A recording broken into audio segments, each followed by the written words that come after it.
Bismillahirrahmanirrahim. Assalamualaikum warahmatullahi wabarakatuh. Selamat pagi, Beloved. Happy weekend with Habilova.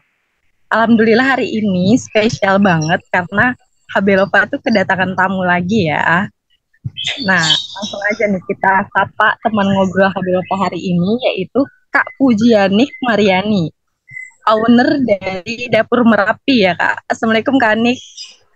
Ya, waalaikumsalam warahmatullahi wabarakatuh. Hai ya Kak, saya Vicky. Kak Anik gimana kabarnya di sana? Ya, alhamdulillah baik. Alhamdulillah baik, Kak. Keluarga alhamdulillah sehat. Alhamdulillah. Nah, akhirnya ya, kemarin nggak bisa lagi dari kemarin. Iya benar-benar Kak, lagi banyak banget kendalanya kemarin ya, padahal sudah mempersiapkan dulu form malah ya Kak.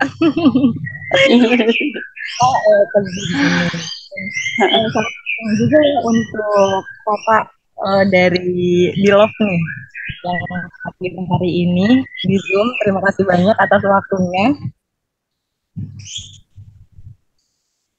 Alhamdulillah ya, saya tuh bisa silaturahmi sama Kak Anik di sini, berkenalan langsung. Iya, alhamdulillah. Oke, Bilov, jadi tema kita hari ini tuh tentang gimana sih cara membaca peluang bisnis dan apa aja yang harus kita persiapkan gitu ya Kak. Nah, tema ini tuh emang cocok banget ya untuk pemula atau mungkin yang emang Bilov yang ada niatan beralih ke bisnis kayak gitu. Jadi untuk mempersiapkan ke depannya seperti apa kayak gitu. Oke Kak Anik, jadi saya ini excited banget ya Kak dengan tema ini. Dan ini Bilov juga udah nggak sabar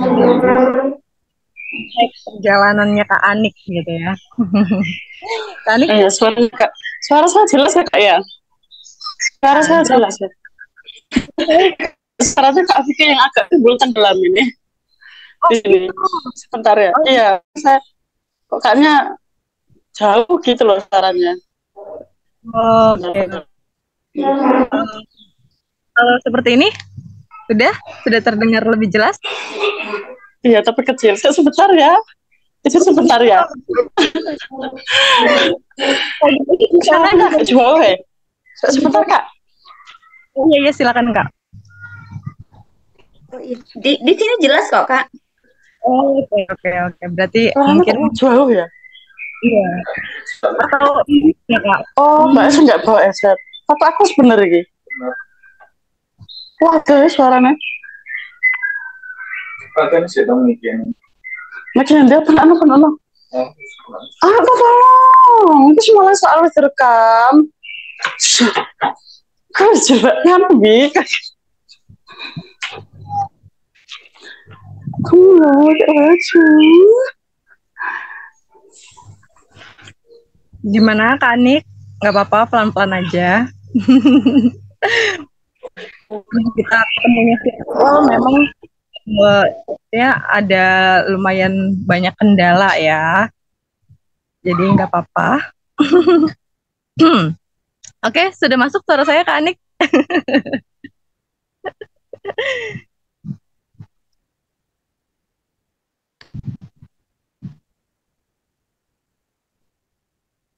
Ya Kak Anik. Suaranya tidak terdengar Kak Anik. Masih di speakernya Mbak Anik belum? Sudah. Ini sudah jelas Kak suaranya. Suara Kak Anik jelas, jernih di saya. Suara saya jelas? Suaranya lumayan Kak. Kedengaran lah dibandingkan tadi. Ya, oke. Sudah siap ya Kak untuk berbagi pengalaman luar biasa? Maaf ya Kak ya. Ya. Oke, kita mulai. Mungkin ini sih Kak. Yang saya tahu sedikit tentang Kak Anik gitu ya. Kak Anik mungkin dulu itu pernah menjadi seorang karyawan ya. Atau dan kemudian memutuskan untuk resign gitu ya Kak ya. Ya.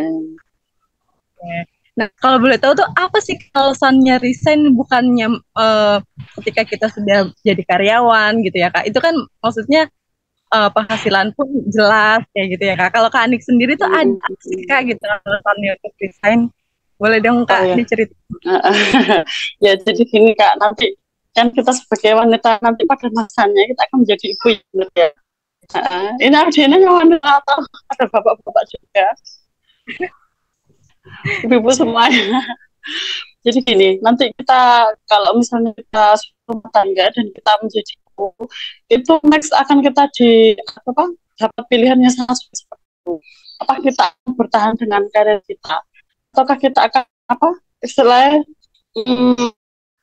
apa belonya kita gitu loh demi anak kita seperti saya yang di sini kan di Jombang ini kan jauh dari keluarga ya.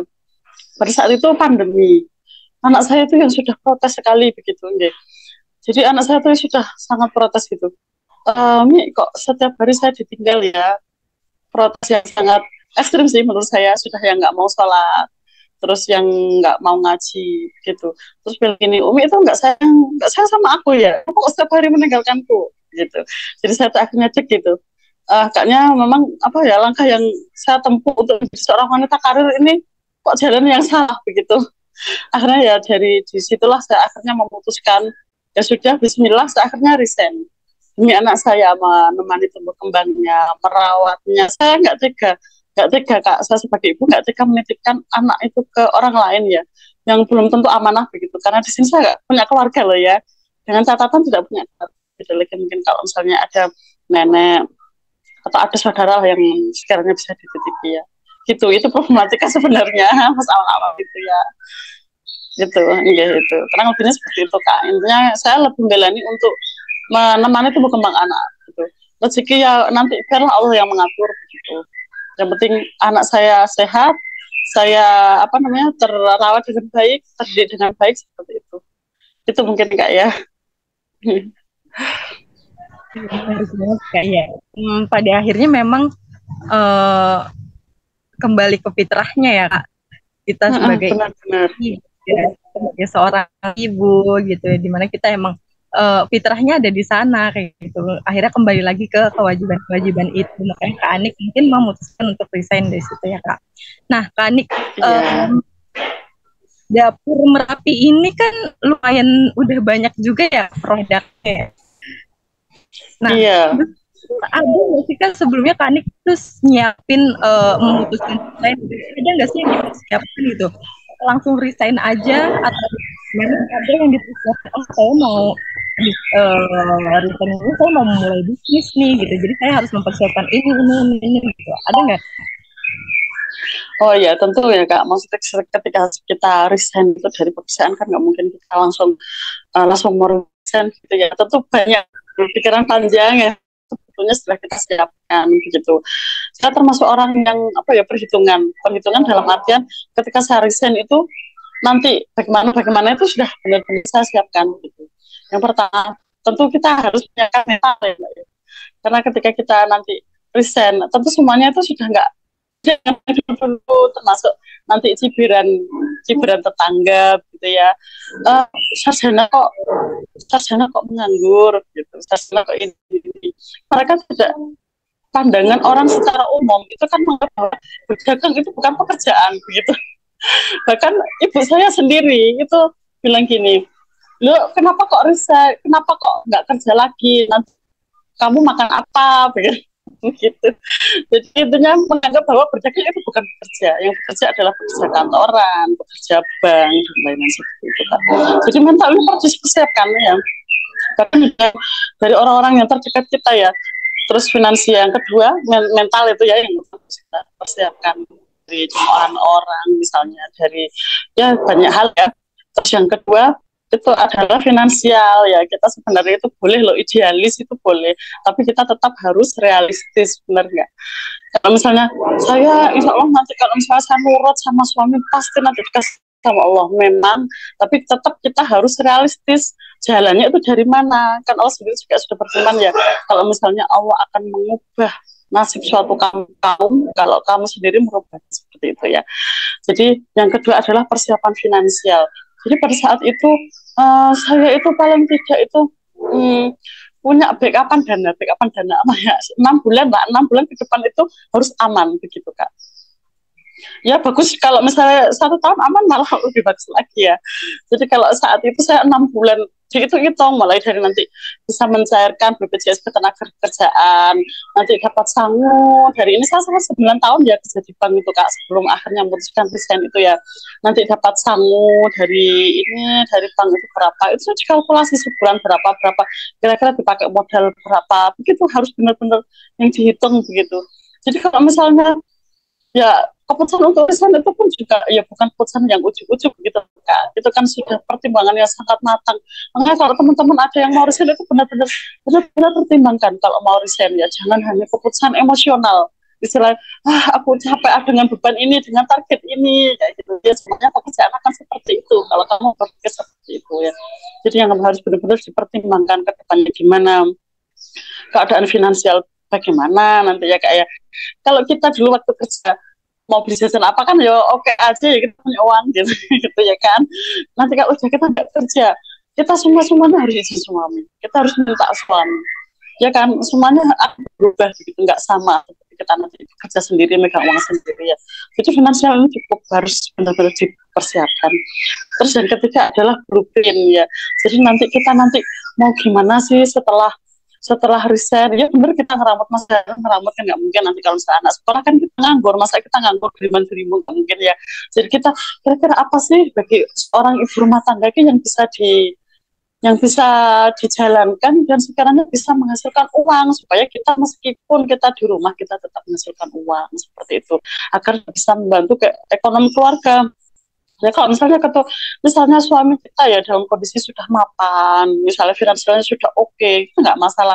Tapi bagaimana kalau kita dihadapkan pada kondisi yang suami kita itu juga kondisinya pas-pasan begitu loh gajinya gitu. Jadi kita harus bagaimana berpikir supaya kita juga bisa membantu ekonomi keluarga gitu. Jadi yang pertama tadi mental itu yang kedua finansial, terus yang ketiga adalah blueprint ya rencana ke depannya.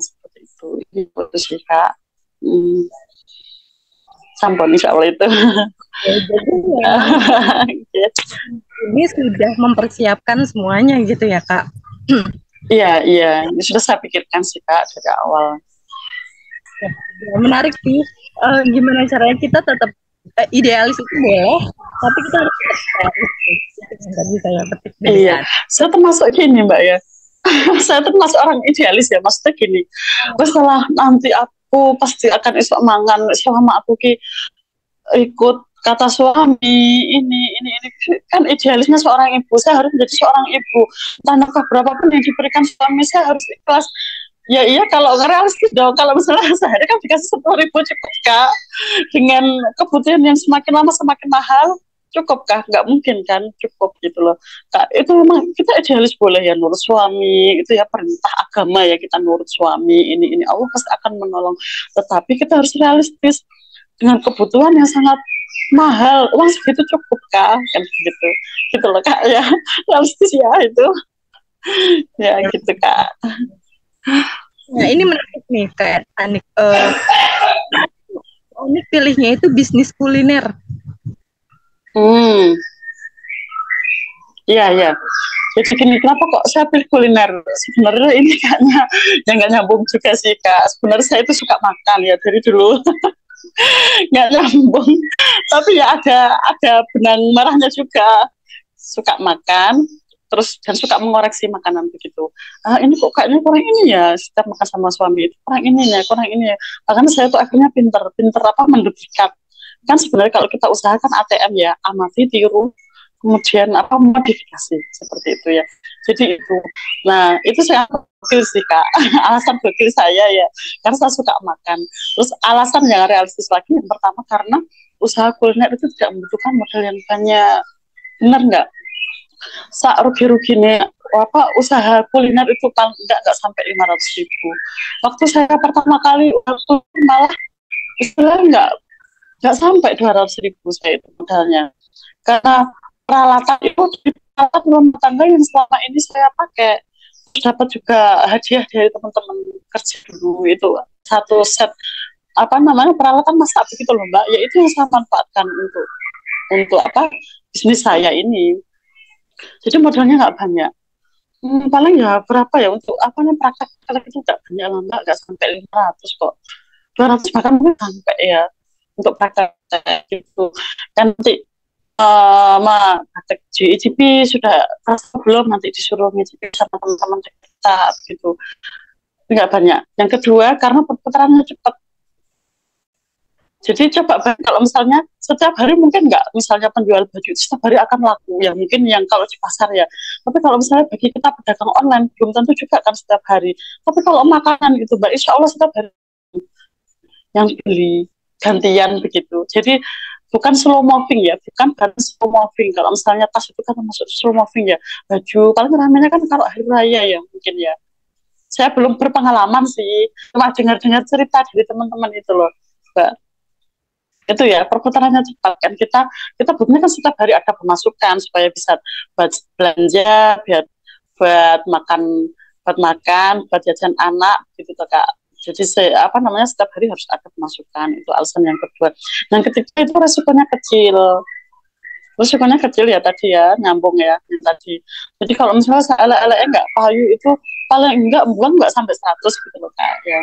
Apalagi kalau saya itu online. Jadi saya ini jual online Kak, sudah bertahan 3 tahun ini ya online.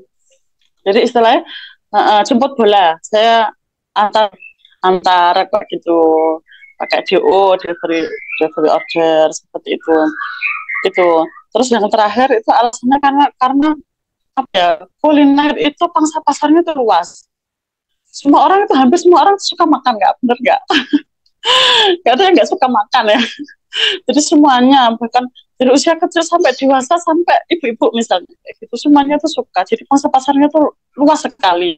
Beda kalau misalnya kita kan bisa misalnya jualan busana muslim ya, pangsa pasarnya mungkin yang muslimah, yang ini. Lalu saya tuh banyak non muslim juga. Jadi semua itu bisa merasakan ya gitu. Jadi pangsa pasarnya luas gitu kayak. Jadi yang pertama tadi alasannya perputarannya dikit ya, perputarannya cepat. Terus yang kedua semua orang suka itu tadi ya. Ya itu sih Kak alasannya. Nah, produknya ada apa aja Kak? Ini produknya sekarang udah ada. Itu sebelah ya, mie Merapi. Paling awal-awal itu mie Merapi. Itulah mengalami berbagai macam ujian yang produk Merapi, yang mie Merapi ya.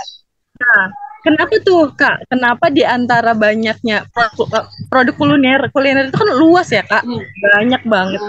Kak Ani sendiri kenapa nih? Kok mie sama seblak gitu yang dipilih nih Kak? Itu juga nggak lepas dari tadi ya. Alasan lucu tadi ya, karena saya suka mie, suka makan mie pedas yang pedas gitu ya, seneng. Terus saya lihat mungkin pada saat itu FOMO mungkin ya Mbak, FOMO yang keterusan sampai sekarang begitu. Pas itu kan rame-ramenya ya mie pedas, apa itu banyak jeroannya. Ya kebetulan saya juga suka begitu, suka mie pedas. Dan saya lihat memang ya hampir menjadi comfort food mungkin ya, comfort food ya. Hampir orang-orang itu ya pada suka begitu loh. Mie pedas itu. Sekarang mie pedas kalau di Jombang itu nggak ada yang sepi. Semua rame, kacauan, judes, apa itu semuanya rame. Jadi dari itulah saya mungkin kayaknya pasarnya bagus tuh mie pedas ya.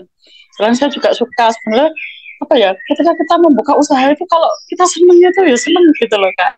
Kita masaknya menjalaninya tuh ya seneng gitu.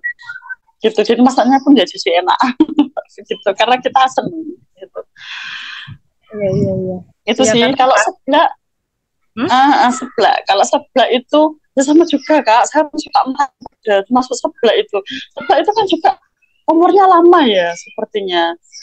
Orang-orang itu FOMO tapi yang bertahan lama gitu. Dulu kan rame-ramenya seblak ya, tapi sampai sekarang pun ya masih sama. Orang-orang yang senang seblak begitu. Kalau catering itu berawal dari pesanan Jumat Berkah sih Kak. Itu Jumat Berkah kok terus kok ya hasilnya ya lumayan, kita akhirnya buka. Kalau untuk yang frozen baru aja sih Kak, belum ada 1 bulan yang frozen food itu. Itu alasannya karena ya banyak orang-orang mama itu yang banyak yang mager gitu.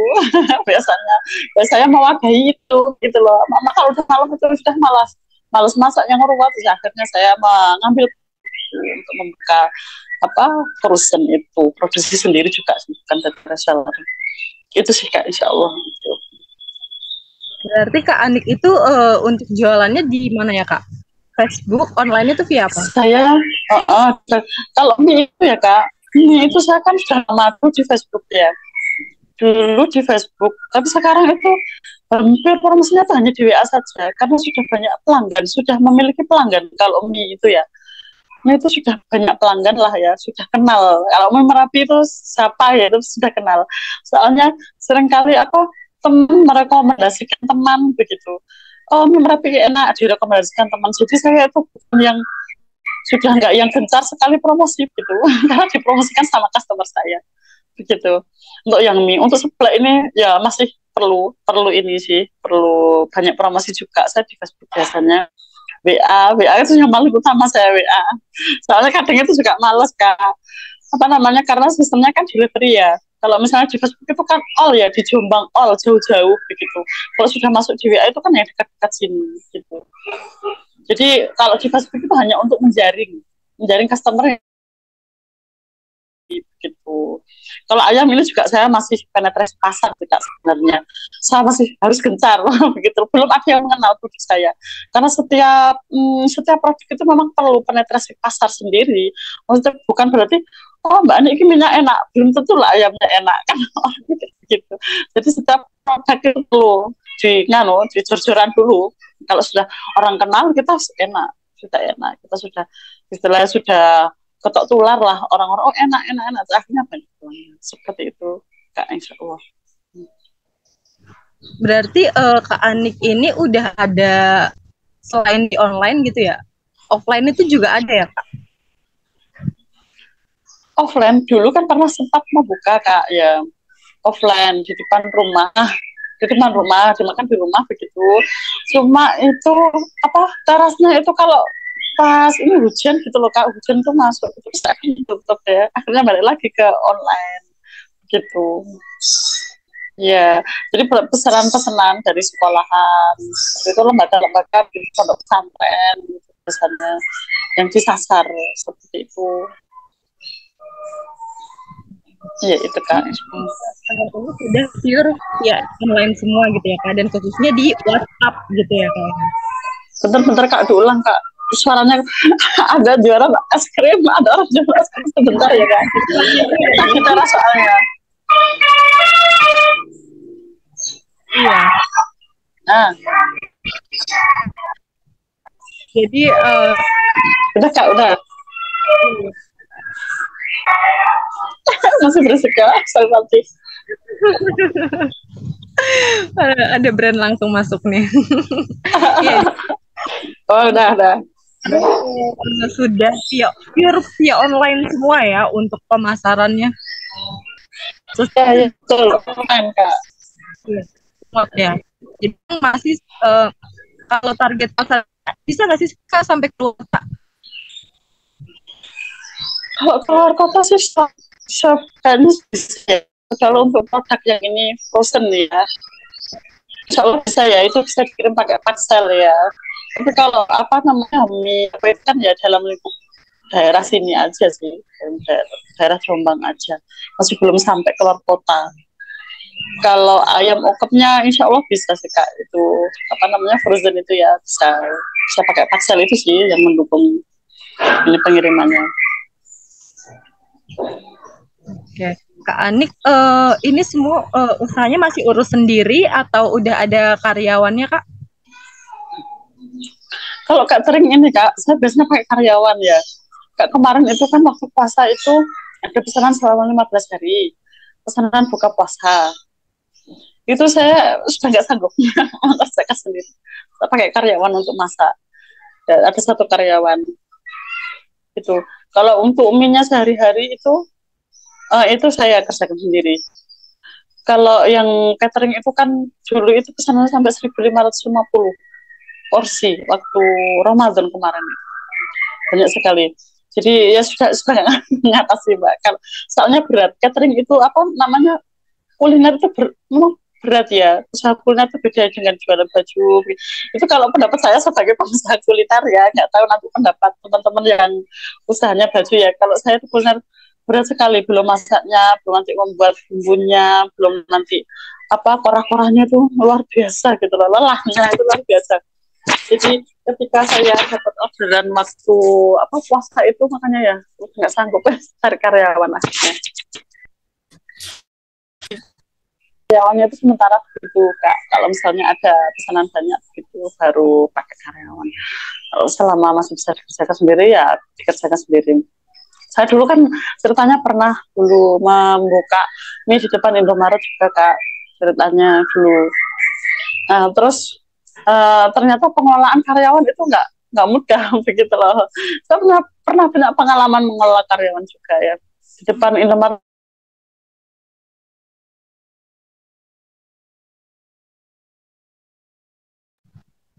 Halo Kak Anik. Istiqlal ya, yang suka nggak jujur, suka nyuri, suka banyak akhirnya gonta-ganti dalam 6 bulan itu sampai ganti 3 kali mungkin ya, 3 atau 4 kali ya, atau nggak 5 kali ya, sampai lupa itu. Terus cuma 6 bulan. Jadi karena itu mengelola manusia itu ternyata kok ya jauh lebih susah ya daripada apa lebih baik tak kerjakan sendiri gitu Kak. Saya itu ya mungkin saya itu memang belum siap ya, belum siap untuk apa namanya yang lebih besar lagi mungkin ya. Soalnya kayaknya masih belum bisa gitu loh. Sementara emang dengan bagus itu kayaknya kok masih belum bisa ya saya itu apa nggak jujur lah, suka ngemplang lah, terus mengajari untuk supaya bisa masak enak itu juga bukan hal yang mudah gitu. Jadi kalau membuka di luar itu tantangannya tuh lebih berat, lebih sulit gitu loh Kak. Ya mungkin next ya perlu dipertimbangkan lagi. Maksudnya perlu belajar lagi lah saya bagaimana mengelola karyawan, bagaimana efektivitas dan efisiensi warung di luar itu. Beda ya ketika kita membuka apa namanya stand di luar. Saya dulu bukan Indomaret itu ya luar biasa lelahnya, malah double tugas saya di rumah itu ya mengerjakan menyiapkan sembarang-sembarang nanti dibawa ke Indomaret untuk dijualkan sama karyawan itu ya saya sendiri sudah lelah gitu loh, nanti belum mau tingkai karyawan gitu yang nggak jujur ini lelahnya double gitu Kak ceritanya. Nggak itu Ya, sih, benar Kak. Dan mungkin karena ada sedikit bagian idealisnya Kak Anik juga ya, mungkin bisa oh iya kalau misalnya kayak gini kurang nih ya gitu kan. Jadi ya betul yang pegang gitu. iya Kak, saya itu bahkan gimana ya, itu memang orangnya ya kalau misalnya dagang makanan itu ya harus perfect gitu loh. Misalnya suami itu ya pembantu saya itu ya sampai ya Allah bukan gini perkataannya di nggak cantik kayak gini jadi kurang serak gitu, padahal kan nggak semua orang itu sesuai dengan ini ya karpe kita gitu loh gitu ya, mungkin nanti kita pikirkan lah Kak ya. Saya malah sih kalau mikir karyawan gitu, intinya saya itu masih belum bisa mendelegasikan pekerjaan produksi ini kepada orang lain, kurang sempurna lah, kurang ini saya sendiri gitu. Nah nggak tak cekal dewi kok kurang gitu loh Kak. Begitu ya, mungkin itu salah juga sih, maksudnya belum bisa manajemen. Ya kalau suami lah, kalau kamu tuh seperti itu saja kapan berkembangnya, harusnya usaha 3 tahun itu kamu harusnya sudah bisa mendelegasikan pekerjaanmu tuh ke orang lain, kamu tuh harusnya bagian manajemen ini entah saya belum bisa Kak. Khawatir kok rasanya nggak enak lah, platingannya jelek lah dan sebagainya macamnya gitu. Itu Kak. Iya. Oh berarti ini usahanya sudah dimulai sejak 3 tahun lalu ya Kak? Iya, saya resign itu sudah 3 tahun lalu. Jadi usahanya sudah berjalan 3 tahun untuk minyak ya, untuk yang produk-produk lain itu dan produk itu kan ada yang dieliminasi gitu Kak. Jadi dulu saya juga bermacam-macam, ada yang survive, ada yang mati, ada yang nambah begitu. Dulu saya itu jualan burger juga pernah, jualan burger itu akhirnya berhenti karena burger itu ternyata nggak tahan lama, harus perputarannya harus cepat, sementara kan kalau banyak produk juga perputarannya nggak bisa cepat kan Kak gitu. Terus ada nasi goreng juga dulu itu, nah nasi goreng itu juga nggak bertahan lama. Nasi goreng itu berapa ya, pernah buka dulu di Cafe Route 9 di Jombang sini, di kafe Kak dulu itu. Kok ternyata kafenya sepi, jadi ya akhirnya tutup. Kalau dihitung alhamdulillah sih BEP, maksudnya kita nggak rugi begitu loh, buka 1 bulan di sana. Kok dihitung alhamdulillah BIP, ya sudahlah kita tutup. Soalnya melihat perkembangannya kafenya kok kayaknya nggak prospek gitu, akhirnya kita tutup. Jadi kita ganti menu yang bertahan hanya mie itu Kak, dari dulu sampai sekarang alhamdulillah masih survive. Untuk catering ya apa yang tadi saya bilang catering itu ya baru, ya hitungannya nggak selama mie. Terus apa namanya itu sebelah itu juga baru baru 1 tahun mungkin ya sebelah itu sih Kak. Ya. Nah, jadi apa nih Kak, suka dukanya bisnis kuliner tuh apa sih Kak? Nah, sukanya tuh ya itu tadi Kak. Kalau misalnya sukanya itu kalau ada customer yang merasa puas begitu ya, alhamdulillah Kak enak begitu, gitu. Senang alhamdulillah ya, berarti padahal saya tuh gak pernah ikut kelas masak gitu loh. Saya tuh bisa membuat orang itu memuji masakan saya begitu, karena sebuah kepuasan tersendiri. Terus yang kedua itu juga ketika ada apa tiba-tiba ada WA baru bermunculan gitu, Kak saya pesan ya ini dari siapa, dari Kak ini, oh itu customer saya, oh artinya sebenarnya customer saya itu sudah puas dengan pelayan saya, produk saya, dan dia merekomendasikan ke orang lain. Mesti saya tanya, dari mana Kak? Dari Kak ini. Oh, alhamdulillah. Jadi nggak begitu getol sama apa namanya promosi, tetapi dipromosikan orang lain karena ya puas dengan produk kita itu. Gitu Kak, itu senengnya ya. Dan catering apa namanya jualan makan itu sebenarnya keuntungannya lumayan kok kalau misalnya kita produksi itu ya. Dari segi keuntungan tuh insya Allah lumayan. Kalau misalnya kita mau ini, karena kita kan mau bercapek-capek ya, tapi itu peraturannya banyak, banyak ininya ya, apa namanya, berat memang, tapi keuntungannya insya Allah lumayan. Terus dukanya itu ya Kak ya, dukanya itu kalau misalnya, tiba-tiba kita merasa sudah maksimal gitu mengerjakan ya. Kayak saya itu dulu pernah, tahun kemarin sih, yaitu pesanan ke pos itu juga. Perasaanku sudah maksimal gitu loh. Tiba-tiba di sana Kak, minta mambu begitu, bau kan ya gitu ya. Ya Allah kok bisa sih? Padahal itu di luar dugaan begitu loh. Padahal ya memasak dengan sebaik-baiknya. Begitu tuh ya sedih gitu loh Kak, sampai kena mental begitu. Sampai anak sama banyak ya. Nggak enaknya kalau misalnya bisnis kuliner itu kan begitu. Sekali orang kecentok ya misalnya, oh produknya bau misalnya gitu, orang itu nggak bisa, jadi besok itu sudah nggak pesan lagi, dan kebaikan kita yang bertahun-tahun itu seperti terlupakan gitu, istilahnya kayak gitu ya. Kita membuat makanan yang bagus itu selama 3 tahun misalnya, hanya kesalahan 1 bulan aja ya, kebaikan kita selama 3 tahun selanjutnya begitu. Bisnis kuliner itu seperti itu, masya itu luar biasa ya. Seperti itu Kak, bau Kak ini loh Kak, ini kamu jadi ya memang, oh ya mungkin, oh ya Kak ya kita apa namanya kalau jawabnya ya nanti kita perbaiki lagi seperti itu. Jadi memang kuliner seperti itu. Jadi kita kalau misalnya kamu bener harus kuat mental, harus siap dikritik kuliner itu.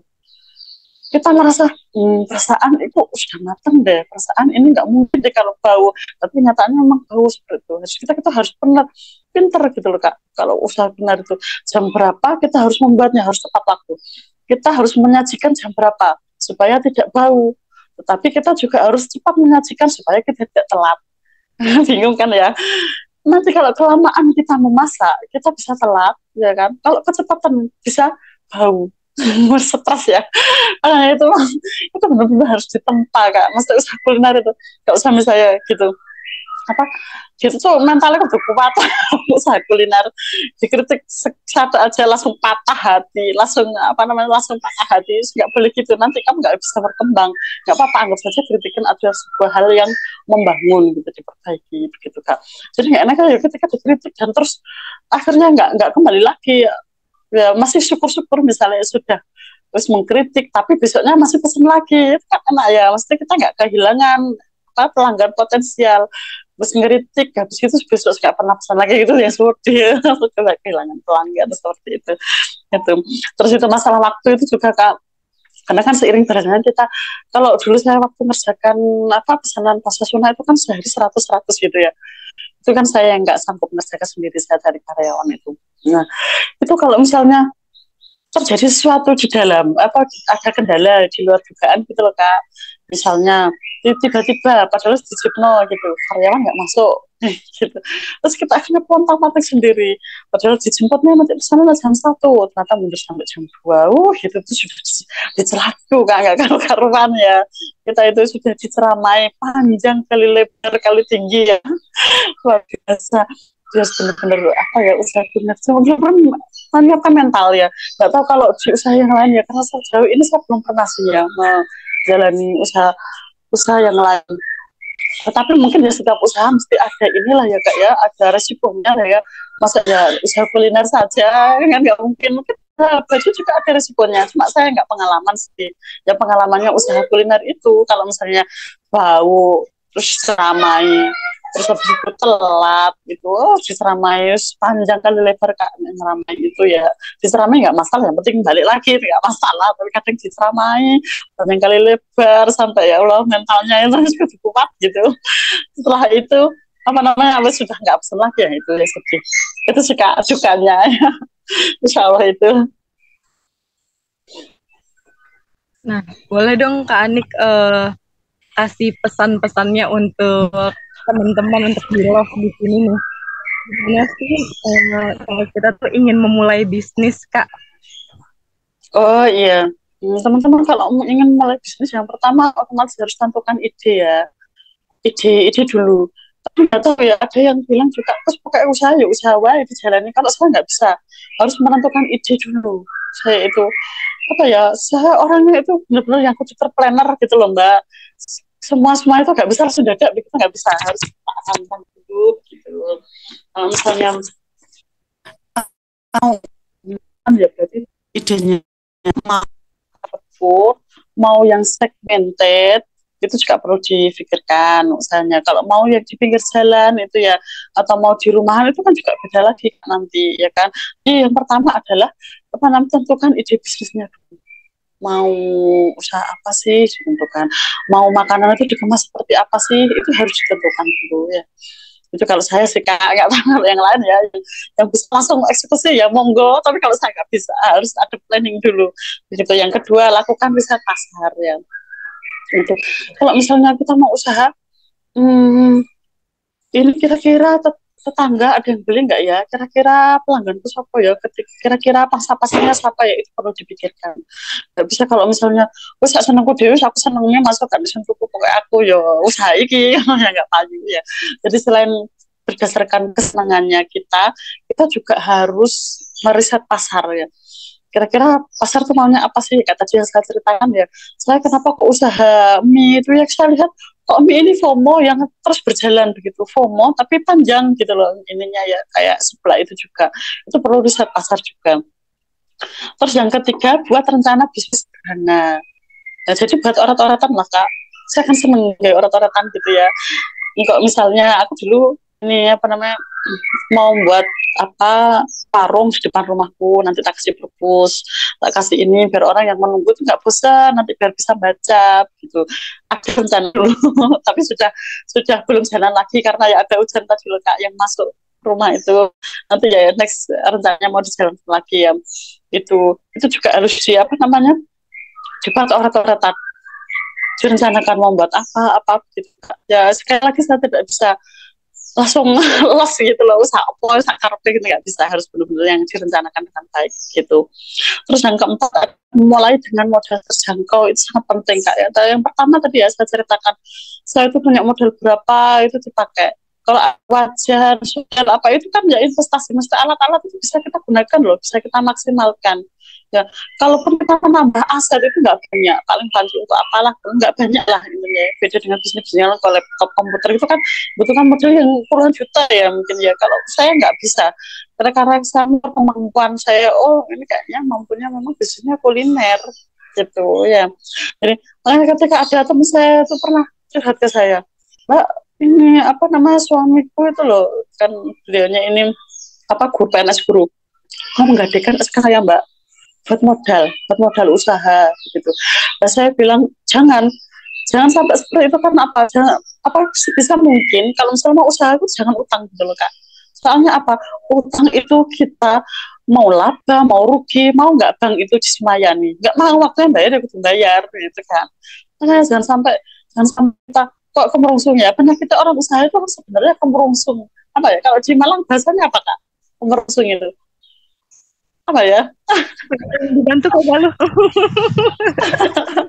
Gak tahu ya apa ya, kemerungsung itu seakan-akan gitu mungkin ya. Iya. Nafsu, kata suami nafsu. Terlalu bernafsu, apa sih kemarin bahasanya, kemerungsung begitu kan, penyakitnya orang wirausaha itu kan kemerungsung ya, kok seakan-akan kok beneran keluar aku akan mendapat uang miliaran gitu kan, orang-orang usaha kan seperti itu, padahal itu ya Allah naudzubillah ya, jangan sampai seperti itu, akhirnya kita terus berlomba-lomba untuk utang, pani gadekno SK nih bojone buat utang, padahal utang itu loh, padahal usaha itu belum tentu jalan loh, benar nggak, bisa jadi kan kemungkinan orang usaha kan mungkin ada dua, kalau nggak berhasil ya gagal ya kan, kalau gagal banget itu nggak mungkin kan, tetap kalau kalau gagal itu kan nggak mungkin kan juga mau mengerti gitu loh Kak. Jadi sebisa mungkin kalau misalnya mau buka usaha itu yang kalian punya dulu lah, apa dimanfaatkan. Bahkan ketika nggak punya modal itu pun banyak, bisa jadi dropshipper ya kan, banyak cerita-cerita sukses kan, para dropshipper, afiliasi itu ya, afiliator TikTok apa kan banyak ya. Sebenarnya banyak kok jalan menuju kesuksesan itu. Kalau misalnya apa usaha dengan hutang, big no beneran, big no ini ya. Soalnya banyak orang-orang itu kejeglong utang itu gara-gara usaha, itu gara-gara utang itu. Seakan-akan mau nyewa ruko yang berpuluh-puluh juta ya, seakan-akan nanti keluar. Ya itu hanya kemerungsung itu tadi Kak ya, kemerungsung kalau bahasanya di Jombang ya. Hanya kemerungsung itu seakan-akan ramai, padahal ya kenyataannya belum tentu seperti itu ya. Pokoknya kita harus benar-benar berhati-hati lah. Dalam dunia usaha kita harus berhati-hati.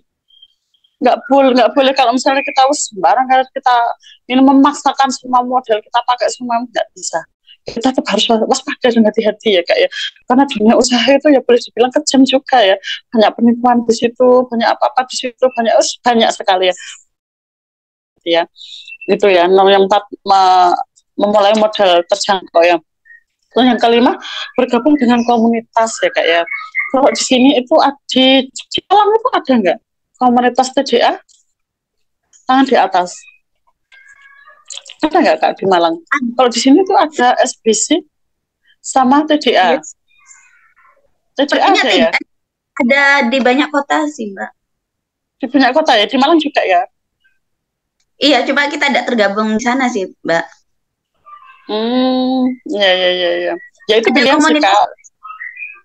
Komunitas sendiri. Ada komunitas khusus Malang juga, apa ya, Gen Pro itu loh Mbak, itu juga di Gen Malang. Pro ya, betul. Ya, itu. Tahu, jadi memang banyak sih Mbak, memang komunitas bisnis gitu memang Mbak. Nah itu kalau bisa diikuti Kak. Ikut di situ kan nanti kita dapat ilmu ya. Kita dapat ilmu, dapat komunitas yang mendukung ya. Karena kita kan pengusaha, bisa kan ngumpulnya ya dengan pengusaha. Biar kita dapat wawasan, dapat ilmu, dapat motivasi, ya kan.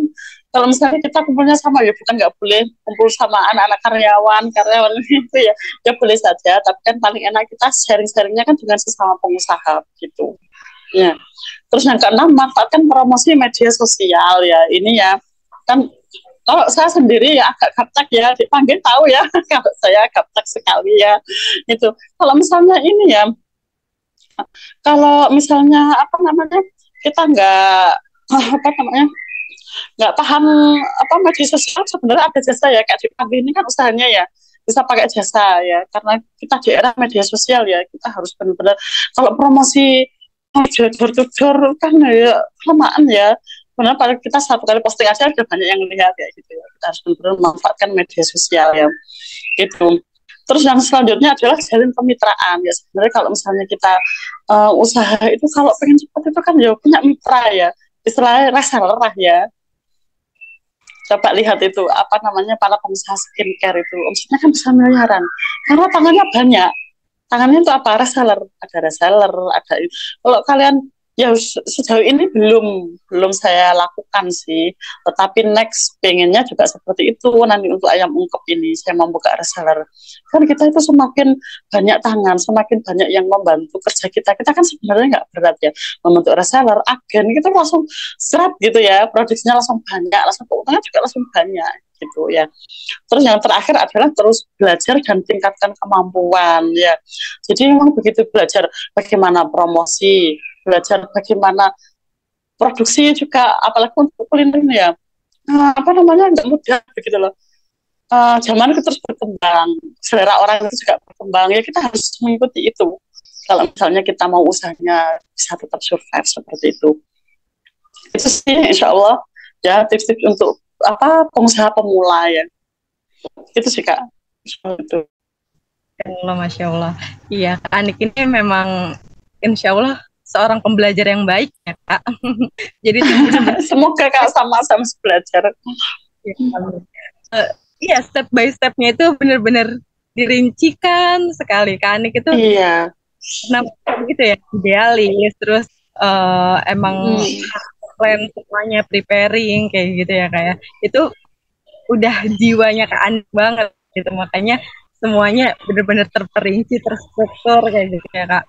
Dan mungkin ini juga ya Kak, ada tambahan sedikit dari tadi yang udah Kak Anik jelasin, yang Kak Anik persiapkan gitu ya, udah ada tips-tipsnya.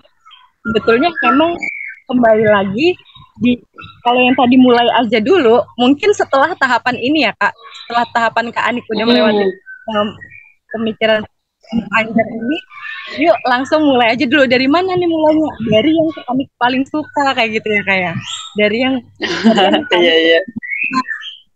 kulineran. Terus apa nih produknya? Ya udah, produknya yang Kak Anik suka juga gitu. Jadi memulai segala sesuatunya tentunya dengan persiapan, tapi juga dengan apa yang kita suka dan apa yang terdekat di kita gitu ya. Contohnya kayak tadi, memanfaatkan segala sumber daya yang ada dulu nih tadi, peralatannya kayak gitu ya kayak. Jadi iya betul Kak. Ya jadi ya begitulah memang di dunia bisnis gitu ya, kayak perlu ada persiapan itu pasti gitu, tapi juga kita harus berani untuk melangkah, untuk memulainya kayak gitu ya kayak. Nah, iya betul. Kalau hanya sepatu rencana juga nggak jalan-jalan kan ya. Benar-benar. Ya, Kak Anik, terima kasih banyak ya sharing pengalaman yang luar biasa banget ini, menginspirasi kita semua, ingetin kita lagi, nge-reminder kita lagi apa sih motivasi kita dulu untuk berjualan, dan insya Allah menguatkan kita semua lagi nih Kak untuk tadi kembali ke why-nya dulu tuh kenapa sih memulai bisnis kayak gitu kan. Semoga sehat selalu ya Kak, dan insya Allah nanti kita dipertemukan lagi nih mungkin di lain kesempatan. Ya, semoga Kak. Sukses selalu ya Kak. Oh ya, Kak Anik, boleh dong Kak produk bisnisnya Kak Anik, barangkali ada Beloved yang butuh di sini atau ya jadi kan kita bisa terbantukan ya. Iya. Kayak kalau ini sih produk yang Kak kirim jauh itu mungkin hanya ayam itu Kak, ayam ungkep itu ya. Ayam ungkep ya. Itu saya harus ngambil ke dalam, baru saya persiapkan fotonya. Nanti bisa aja dicek di inilah FB saya, ada kok ya. FB saya Anik Briono itu saya sering ini posting untuk ayam ungkep itu. Kalau untuk minyak itu kan ya lokal ya, nggak bisa dikirim ya. Nanti basi kalau dikirim ya. Kalau ini masih memungkinkan untuk dikirim jauh untuk ayam ungkepnya itu Kak. Gitu. Nanti kalau mau jadi reseller ya monggo loh Kak, silahkan ya, hubungi nomor saya ada kan. Yang ayam ungkep ya, ini reseller ayam ungkep aja. Iya, yang bisa di reseller itu ayam ungkep saja Kak.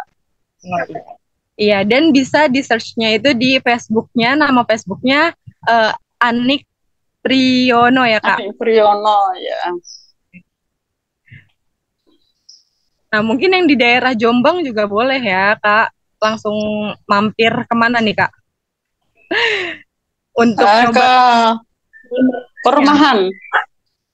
Perum Grand Emerald Pandanwangi 2 Kak. Oh iya, boleh langsung mampir ke sana untuk nyobain mie. Boleh, boleh. Mm-mm. Juga ada ungkep ayam. Ya itu nanti nggak ada kalau misalnya ini ya produk saya. Kalau misalnya mau beli di nomor saya aja ya langsung bisa japri di nomor WA saya itu. Ya, bisa dicek di Facebooknya ya Kak, ada semua lengkap di sana. Ya boleh boleh. Anik Priona itu di IG saya baru aktif kemarin sih Kak. Gara-gara pas mau itu sebelumnya itu belum saya install. Kemarin baru install dan mau aktif lagi. Boleh juga di IG-nya Anik Priona. Terima kasih Kak Anik. Ya, sama-sama. Semoga sehat selalu ya Kak. Amin, amin. Terima kasih atas kesempatannya ya Kak ya. Untuk berbagi. Sebelum kita tutup nanti akan ada sharing sedikit ya Kak, tapi aku mau ngasih tahu dulu nih. Mungkin di sini kan ada, mungkin Kak Anik juga belum kenal ya sama Habelova atau mungkin udah gitu. Saya juga belum tahu. Jadi ya Habelova itu memang menyediakan jasa customer service, admin, desain, pengembangan nadi bisnis, dan pengelolaan sosmed organik. Nah, kalau misalnya ada ya Bilog teman-teman UMKM yang atau online shop gitu ya, mungkin baru mulai gitu ya dan belum punya tim kayak gitu, masih ngerjain semuanya tuh sendirian dan iya karena kan nyari tim itu tadi susah ya Kak, nyari karyawan itu susah. Betul. Boleh banget nih cobain jasanya Habelova, dan Habelova ini siap, insya Allah kita siap melayani konsultasi dan diskusinya, kebutuhannya apa aja sih, dan selama konsultasi itu ya gratis ya, udah nggak gratis lagi, tapi gratis. Nah makanya jangan khawatir, pokoknya sama Habelova itu kita bisa kenalan dulu, ngobrol dulu, silaturahmi dulu, kalau cocok baru kita bisa lanjut ke jenjang selanjutnya lebih serius gitu ya.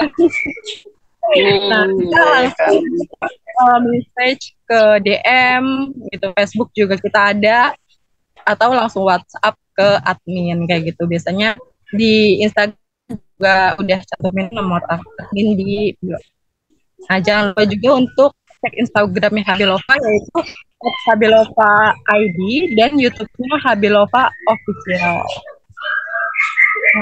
Hanya juga blog mungkin buat sukses baru dan obrolan Anik hari ini, boleh banget sharing gitu ya, sharing insight-nya di kolom komentar nanti, atau di sini juga di kolom chat ya, karena sharing is caring gitu ya. Semoga kita semua bisa bermanfaat untuk banyak orang gitu ya.